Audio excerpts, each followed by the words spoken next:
परवीन का शौहर फौत हुआ तो औलाद ने इन पर तवज्जो देनी छोड़ दी और बहुएं सारा दिन काम करवा कर रोटी भी मर्जी से देती।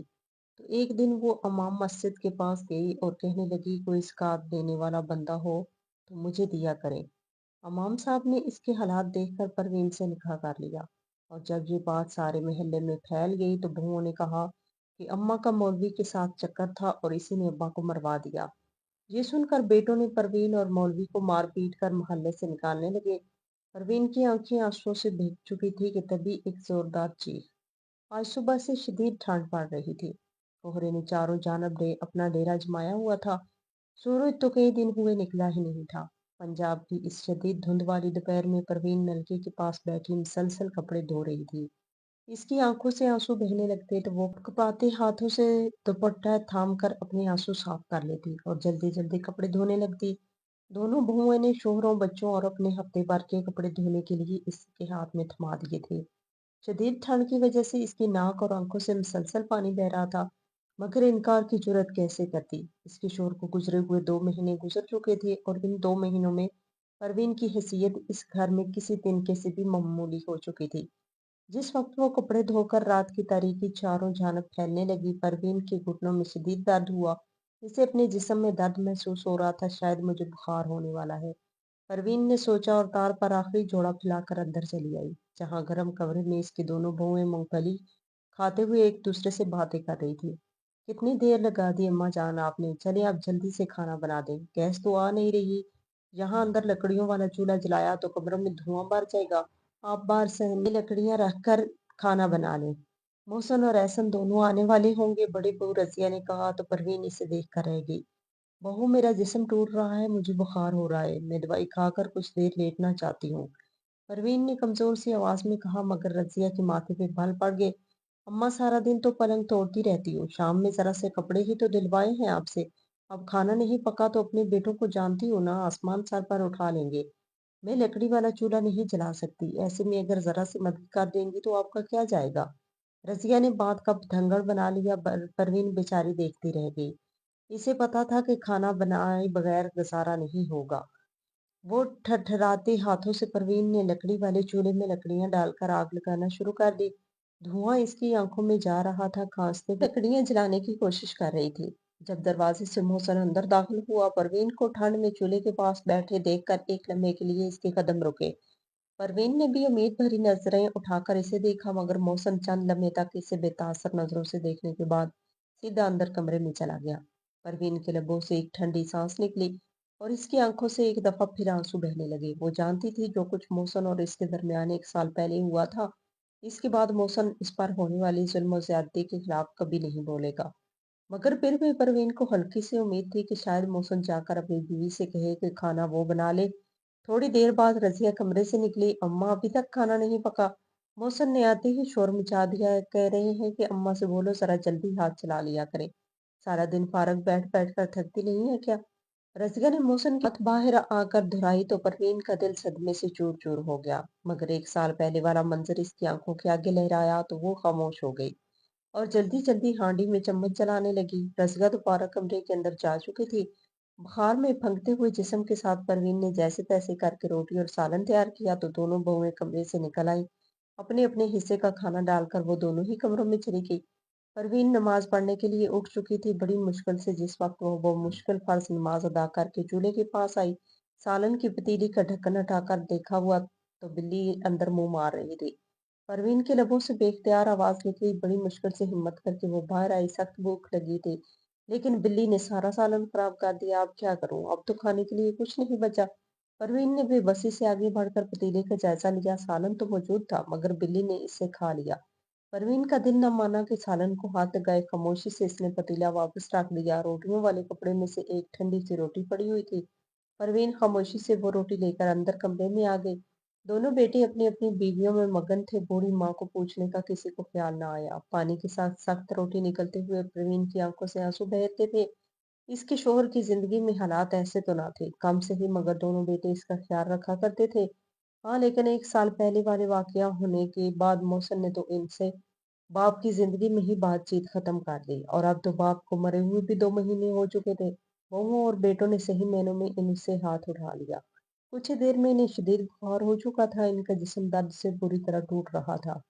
पर बेबसी से दाएं बाएं करवट बदलते व सर्दी की शिद्दत से कांप रही थी। कई बार सोचा कि उठकर दोनों बेटों में से किसी को बता दे, मगर इनमें उठने की हिम्मत ही न पड़ी। यूं ही करवटें बदलते किस वक्त इन पर बेहोशी तारी हो गई, इन्हें पता ही न चला। सुबह किसी बर्तन के जोर से जमीन पर फेंके जाने से इनकी आवाज खुली। परवीन बेगम हड़बड़ा कर उठ बैठी।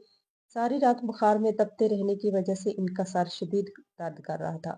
आराम से सो रही हैं आप? इधर बाहर आपके दोनों बेटों ने काम पे जाने का वक्त हो रहा है, जल्दी उठकर नाश्ता बनाएं। मेरा छोटा जाग रहा है, आपको पता तो है इस वक्त मैं काम नहीं कर सकती। काम करने लगूंगी तो मुन्ना रोएगा, और आप तो चाहती ही यही हैं। छोटी बहू सर पर खड़ी इन्हें आंखें दिखार रही थी। परवीन बेगम के होंठ खुश्क हो रहे थे। उन्होंने इसे बताना चाहा कि इन्हें शदीद बुखार है, लेकिन छोटी बहू आराम से वापस जा चुकी थी। परवीन बेगम गहरा सांस लेते हुए उठ खड़ी हुई। बुखार तो उतरा हुआ था, लेकिन इन्हें शदीद कमजोरी महसूस हो रही थी। जैसे तैसे करके वो बाहर आई। गैस नहीं थी, वही लकड़ियों वाला चूल्हा जलाकर उन्होंने नाश्ता बनाना शुरू कर दिया। मोहसिन और एहसन सैन में फिरते हुए अपनी तैयारी कर रहे थे। परवीन बेगम ने जल्दी से कप में चाय निकाली और एक पराठा बनाकर मोहसिन के कमरे में चली आई। वो सामने ही बैठा जूते पहन रहा था। माँ को देखते ही इसके चेहरे पे छाया खुशगवार तासर सर्द मोहरी में बदल गया। परवीन बेगम ने खाना इसके सामने रखा और मोहब्बत से बोली, मोहसिन बेटा नाश्ता कर लो। मोहसिन ने एक जोरदार हाथ मारकर इसने चाय का कप नीचे गिरा दिया। परवीन बेगम एकदम सहम कर पीछे हटी। रजिया, किधर हो? हजार बार कहा है तुम्हें, मेरा नाश्ता और खाना तुम लेके आया करो, लेकिन इसके बावजूद तुम इस औरत को मेरे सामने भेज देती हो। पता तो है मैं इसकी शक्ल भी नहीं देखना चाहता। मोहसिन की आवाज में नफरत ही नफरत थी। परवीन बेगम का दिल सदमे से चूर होकर रह गया। रजिया वॉशरूम से बाहर निकली तो इसके चेहरे पे बेजारी थी। कितनी बार कहा है अम्मा नाश्ता बनाकर वहां ही रख दिया करे, मैं खुद ही उठा लिया करूंगी, लेकिन आपको तो अच्छा बनने का शौक है। अब देखा, बगैर खाए पिए चला गया ना मोहसिन काम पर। मिल गया आपके दिल को सुकून, आप तो चाहती ही यही थी। रजिया मोहसिन की खाली कुर्सी को देखकर शोर मचाने लगी। परवीन बेगम की आंखें डुबडुबा गई। भला कोई माँ भी अपने बेटे को भूखा जाते देखकर खुश हो सकती है? इसका दिल चाहा कि वो फूट फूट कर रोने लगे। बुखार दोबारा से इनके वजूद पर कब्जा जमाने लगा। इनके कदम लड़खड़ाने लगे। बड़ी मुश्किल से बाहर आई, जहां एहसन नाश्ता करके कमरे से बाहर निकल रहा था। एहसन, मेरी तबीयत बहुत खराब है, मुझे तेज बुखार है, मुझे कोई दवा ले दो। परवीन बेगम ने हिम्मत करके कहा। एहसन हमेशा से ही लापरवाह था। इसने कहा कि अम्मा, मैंने काम पे जाने का वक्त हो रहा है और मेरे पास दवाई भी कोई नहीं रखी। यहाँ फ्रिज के ऊपर पैनाडोल रखी हुई है, वो खा लीजिए, इससे बुखार उतर जाता है। लापरवाही से कहता हुआ वो अपना सामान उठाकर चला गया। परवीन बेगम जहाँ की तहाँ खड़ी रह गई। चूल्हे पर रखी चाय उबल उबल कर आग को बुझा चुकी थी। कड़वा सा धुआं चारों जानब फैल रहा था। दोनों बहुएं दोबारा से कमरे के अंदर बंद होकर सो चुकी थी। भला इतनी सख्त सर्दी वाली सुबह में उन्होंने जाग के क्या करना था? मगर सोने से पहले रजिया इनके सर पर आकर हुक्मनामा जारी कर कि दवा खा ली तो बुखार उतर जाएगा आपके। इसके बाद सारे बर्तन धो के समेट दीजिएगा, बिल्ली नापाक कर देती है। और हाँ, आज सुबह झाड़ू सही लगाइएगा, कल भी जगह जगह मट्टी पड़ी हुई थी। परवीन बेगम ने खामोशी से इसका हुक्मनामा सुना। फ्रिज के ऊपर रखी पैनाडॉल की दो गोलियां पानी से निकलते हुए परवीन बेगम की आंखों से मुसलसल आंसू बह रहे थे। कुछ बीमारी ने, कुछ इन्हें अपने मरहूम शोहर की याद आ रही थी, जिनकी जिंदगी में हालात काफी हद तक बेहतर थे। सर्दी इनके जोड़ों में बैठ रही थी। जैसे तैसे करके उन्होंने सारे बर्तन धोए, सफाई करके रजिया का काम मुकम्मल किया, लेकिन तब तक वो जाग चुकी थी। परवीन बेगम की आंखें बंद हो रही थी, मगर रजिया कोई न कोई काम इन्हें थमाई जा रही थी।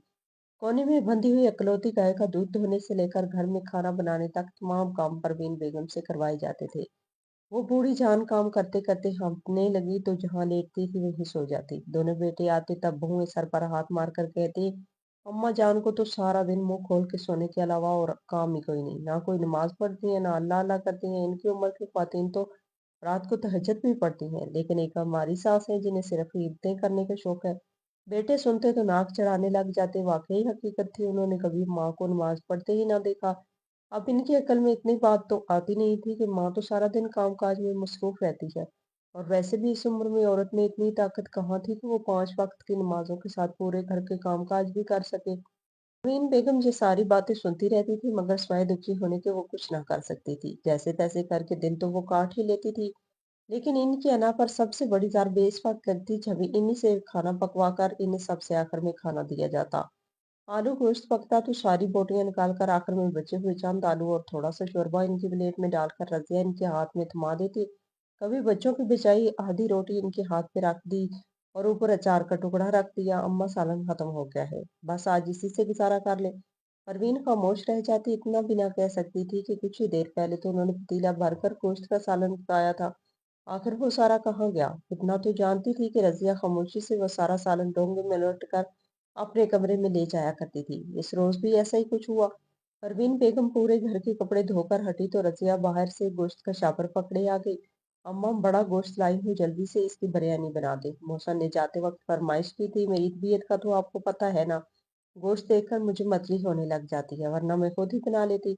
रजिया ने कमाल इत्मीनान से एहसान के इनके सर पर रख दिया। खुद वो 4 माह की हामला थी और इसे अच्छी तरह पता था कि मोहसिन को औलाद की कितनी ख्वाहिश है। इसीलिए वो हर वक्त ही अपने हमला होने को हथियार बनाए रखते और सारे काम इत्मीनान से परवीन बेगम के सर पर डाल दिया करती थी। परवीन बेगम ने मोहसिन का नाम सुना तो इनके दिल में उम्मीद की एक किरण जागी, शायद आज मेरे हाथ की पकी बिरयानी खाकर इसका दिल मेरे लिए नरम हो जाए।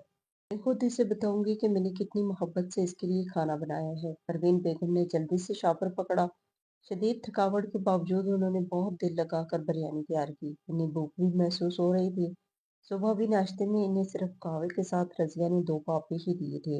अभी उन्होंने बिरयानी को दम लगाया ही था कि रजिया अंदर से बाहर निकली। अम्मा जी, मेरी अम्मी के कुछ कपड़े मेरे पास रखे हैं, जरा फटाफट जाकर इन्हें थमा आइए।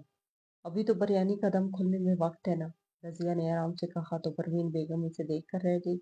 इनके बूढ़े घुटनों में तो अभी इतनी ताब न थी कि मोहल्ले के आखिरी सिरे पर वाक़या इसकी माँ के घर ये कपड़े देने जाती, मगर रज़िया को इनकार भी नहीं कर सकती थी। उन्होंने खामोशी से शापर पकड़ा और चप्पल घसीटते हुए घर से बाहर निकल आई।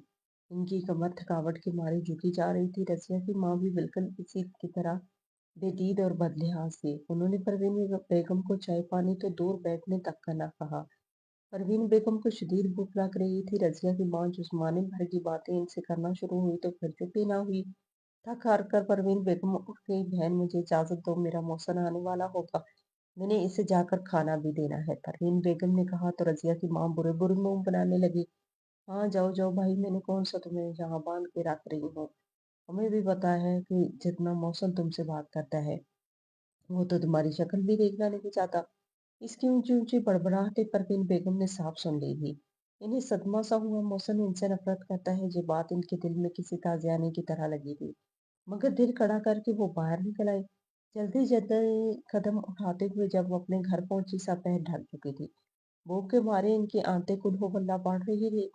घर में सन्नाटे का राज था, शायद मौसम खाना खा के जा चुका था। परवीन बेगम ने मायूसी से सोचा और अपना खाना निकालने के लिए पतीले की जानब बढ़ी, लेकिन हैरान रह कि पतीले के अंदर चावल नहीं थे, सिर्फ पनेदे पर लगी हुई खुरचन बाकी थी जिसमें पानी डाल के रख दिया गया था। परवीन बेगम ने घबरा कर दाएं बाएं देखा, शायद इनके हिस्से के चावल कहीं पर रखे हों, मगर पूरा किचन खाली था, कहीं पर भी खाना मौजूद ना था। सिर्फ गंदे बर्तन धोने के लिए ढेर की सूरत में जमा थे। परवीन बेगम घबरा कर किचन से बाहर निकल आई।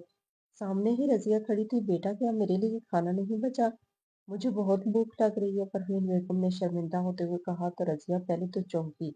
इसे याद आया, थोड़ी ही देर पहले तो पूरे घर ने मजे लेकर बड़े गोश्त की बिरयानी खाई थी।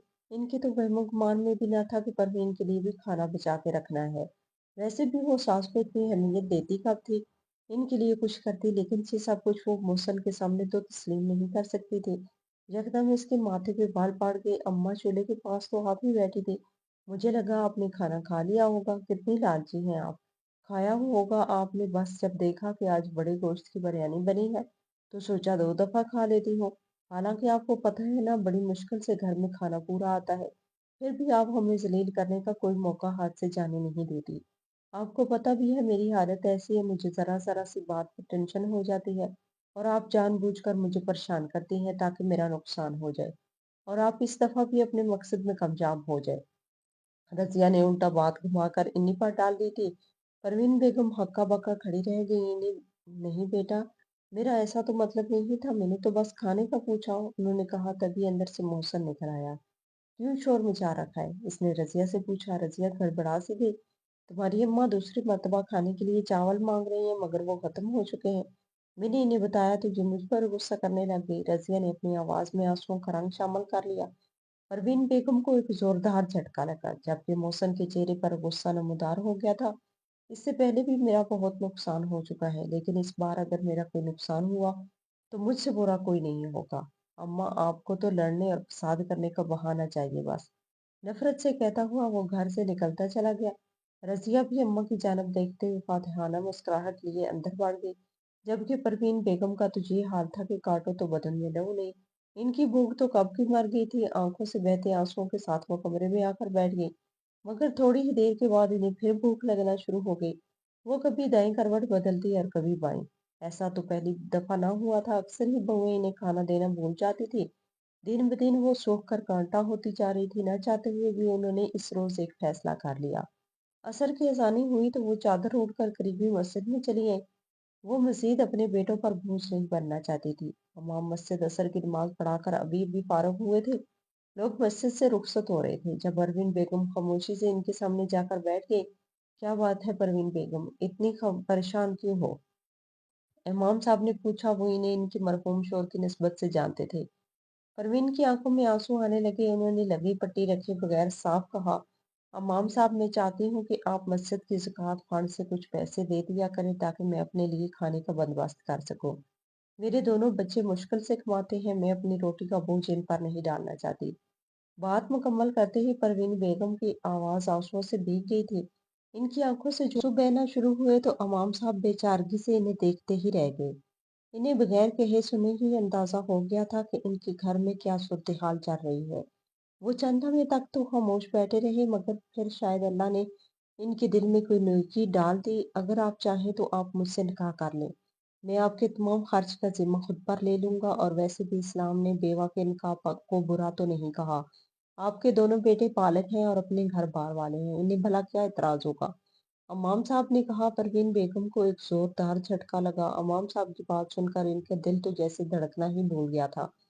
انہیں یہ بالکل ایک ناممکن سی بات لگی۔ وہ بے اختیار اپنی جگہ سے اٹھ کھڑی ہوئی، مگر گھر واپسی کے تصور سے ہی انہیں یاد آ گیا کہ آج صبح کیا ہوا تھا، اور یہ کوئی ایک دن کی کہانی نہیں تھی، ہر روز یہی ہوتا تھا۔ محسن کا نفرت بھرا رویہ اور بہوؤں کا ظالمانہ سلوک، اس سب کے بیچ میں وہ بری طرح پس رہی تھی۔ نہ چاہتے ہوئے بھی پروین بیگم نے امام صاحب کی بات تسلیم کر لی۔ امام صاحب ان کے فیصلے پر بے حد خوش ہوئے۔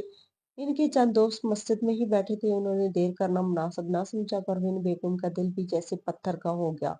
انہوں نے خاموشی سے چند گواہان کی موجودگی میں امام صاحب سے نکاح کر لیا۔ مسجد میں مدرسے پڑھنے آئے ہوئے بچے بڑے شوق سے یہ سارا منظر دیکھ رہے تھے۔ انہی میں ایک بچہ پروین بیگم کے پڑوس میں رہتا تھا، جو ذرا سا بڑا بچہ تھا۔ اس نے یہ سارا منظر اپنی آنکھوں سے دیکھا تو فوراً اپنا سپارہ اٹھایا اور مسجد سے باہر نکل گیا۔ تیزی سے دوڑتا ہوا وہ سیدھا پروین بیگم کے گھر جا پہنچا، جہاں محسن اور احسن اپنی دونوں بیویوں کے ساتھ سین میں بیٹھے خوشیاں کر رہے تھے۔ انہیں علم تک نہ تھا کہ ماں گھر میں نہیں ہے۔ ارے یہ تو پڑوسیوں کا بچہ ہے، جہاں کیا لینے آیا ہے؟ رضیہ نے اسے غصے سے گھورا تو اس نے فوراً ساری بات رضیہ کو بتا دی۔ رضیہ سمیت سب کا منہ کھل گیا۔ یہ کیا بات کر رہے ہو؟ اماں نے نکاح کر لیا، وہ بھی محلے کے امام مسجد کے ساتھ؟ احسن کے منہ سے نکلا۔ دونوں بہوؤں نے آنکھوں ہی آنکھوں میں ایک دوسرے سے اشارے کیے۔ یہ بہترین موقع تھا دونوں بیٹوں کے دل میں ماں کی محبت کو ہمیشہ کے لیے ختم کرنے کا۔ لیکن اس سے پہلے کہ وہ کچھ کہتی، کھلے دروازے سے امام صاحب اندر داخل ہوئے۔ ان کے پیچھے پیچھے پروین بیگم بھی تھی۔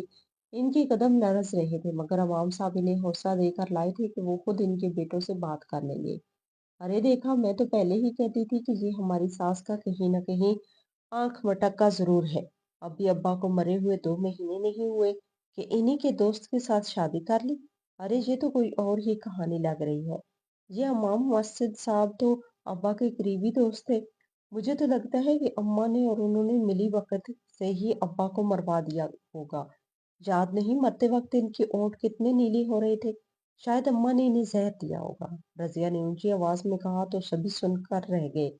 محسن کے چہرے پر نفرت ہی نفرت پھیل گئی اور پروین بیگم کے قدم بھی جیسے زمین میں گڑ کر رہ گئے۔ نہیں بیٹا، ایسی تو کوئی بات نہیں، انہوں نے بڑی مشکل سے بولنا چاہا، لیکن محسن لپک کر آگے بڑھا۔ اس نے امام صاحب کو ایک زوردار دھکا دیا اور آگے بڑھ کر پروین بیگم کا بازو دبوچ لیا۔ ارے بالکل صحیح نفرت کرتا تھا میں آپ سے۔ جس رات آپ نے میری بیوی کو حلیم بنانے کا کہا تھا اور حلیم بناتے ہوئے اس کا حمل ضائع ہو گیا، میں سمجھ گیا تھا کہ آپ نے جان بوجھ کر میرے بچوں کو قتل کیا ہے، اسی لیے آپ سے نفرت کرتا آیا ہوں۔ مجھے کیا پتا تھا کہ آپ نے تو میرے باپ کو بھی قتل کر دیا تھا۔ محسن کی بات پر پروین بیگم پھوٹ پھوٹ کر رو دی۔ وہ صرف ایک حادثہ تھا، مجھے نہیں پتا تھا کہ حلیم بنانے کی وجہ سے رضیہ کا حمل ضائع ہو جائے گا، اور تمہارے باپ کو میں نے نہیں مارا۔ ابھی پروین بیگم نے اتنا ہی کہا تھا کہ امام مسجد آگے بڑھے۔ وہ محسن کو سمجھانا چاہتی تھے۔ محلے کے لوگ بھی ان کے مکان کے آس پاس جمع ہونا شروع ہو گئے۔ سبھی کھلے دروازے سے جھانک جھانک کر یہ سارا منظر دیکھ رہے تھے۔ بیٹا، اپنی ماں سے ایسے بات مت کرو، انہوں نے صرف سہارے کی خاطر دوسری شادی کی ہے، امام صاحب نے کہا تو احسن لپک کر ان کا گربیان تھام کر بولا، اس سارے کھیل میں تو بھی برابر کا شریک ہے۔ بڑا امام مسجد بنا پھرتا ہے، اس عمر میں نکاح کرتا ہے، تم دونوں کا نکاح تو میں کرتا ہوں۔ احسن نے انہیں گربیان سے پکڑا اور گھر سے باہر گھسیٹنے لگا، جبکہ محسن نے ماں کا بازو تھام رکھا تھا۔ دونوں بہویں مسکراتی ہوئی پیچھے پیچھے آ رہی تھی۔ پروین بیگم کی منت سماجت کا کسی پر کوئی اثر نہیں تھا۔ محلے والے اونٹوں پہ ہاتھ رکھ کر یہ سارا تماشا دیکھ رہے تھے۔ احسن اور محسن امام صاحب اور پروین بیگم کو گھسیٹتے ہوئے گلیوں میں گھسیٹ رہے تھے۔ آج تو ان دونوں کی گناہوں کی پوٹلیوں کو محلے سے باہر نکال کر ہی چھوڑوں گا۔ اپنی عیاشیاں کہیں اور جا کر کرو، یہ شریفوں کا محلہ ہے۔ محسن مغلیات بکتا جا رہا تھا، شاید وہ نہ رکتا کہ اچانک اس کے کانوں میں ایک کربناک چیخ پڑی۔ سارے ماحول میں سناٹا چھا گیا۔ محسن اور احسن نے بے اختیار پلٹ کر دیکھا اور محسن کی آنکھیں پھٹی کی پھٹی رہ گئی۔ رضیہ جو 4 ماہ کی حاملہ تھی، اس سے روڈ پر ایک گاڑی نے زوردار ٹکر مار دی تھی۔ شاید وہ تماشا دیکھنے کے لیے ان کے پیچھے پیچھے چلی آ رہی تھی۔ یہ چیخ اس کی تھی، گاڑی ٹکر مار کر آگے بڑھ گئی تھی، جبکہ کچلی ہوئی حالت میں رضیہ سڑک پر پڑی آخری سانسیں لے رہی تھی۔ تبھی دلسوز چیخ احسن کے حلق سے بھی نکلی۔ سڑک پر صرف رضیہ نہیں پڑی تھی، بلکہ رضیہ کے ساتھ احسن کا چھوٹا بیٹا بھی تھا، جو شاید اپنی چاچی کے ساتھ اس کے پیچھے آ رہا تھا۔ وہ بھی شدید زخمی حالت میں پڑا اپنی آخری سانسیں لے رہا تھا۔ پروین بیگم اور امام صاحب تو ان دونوں کو بھول گئے۔ پاگلوں کی طرح دوڑتے ہوئے وہ رضیہ اور بچے کے پاس آئے، مگر محسن کے آنے سے پہلے ہی رضیہ دم توڑ چکی تھی۔ احسن اپنے بچے کو ہاتھوں میں اٹھائے پاگلوں کی طرح اسپتال کی جانب دوڑ رہا تھا۔ رضیہ بیگم لبوں پر ہاتھ رکھ کر یہ سارا تماشا دیکھ رہی تھی۔ اسپتال پہنچنے سے پہلے ہی احسن کا بیٹا بھی چل بسا۔ ان کے گھر میں ایک تہرام سا برپا ہو گیا، جہاں تھوڑی دیر پہلے پروین بیگم کے ساتھ ظلم و زیادتی کا بازار گرم تھا، اب وہ خود سینہ پیٹتے ہوئے خدا سے رحم کی بھیک مانگ رہے تھے۔ مگر خدا ایسے لوگوں پر رحم نہیں کرتا جو دوسروں کے معاملے میں خود فرعون بن جاتے ہیں۔ پروین بیگم کو اپنی بہو اور پوتے کا شدید صدمہ تھا، مگر سوئم گزرتے ہی وہ خاموشی سے امام صاحب کے گھر چلی گئی تھی۔ جانتی تھی کہ اب اس کے گھر میں ان کی مزید کوئی جگہ نہیں۔ احسن اور محسن اتنے بڑے نقصان پر دن رات پاگلوں کی طرح روتے رہتے تھے، مگر اب رونے کے سوائے ان کے پاس اور کچھ بھی نہیں تھا۔ ناظرین، آپ کو آج کی ہماری یہ کہانی کیسی لگی؟ کمنٹ باکس میں اپنی قیمتی رائے کا اظہار ضرور کیجیے گا۔ ویڈیو پسند آئے تو لائک کریں۔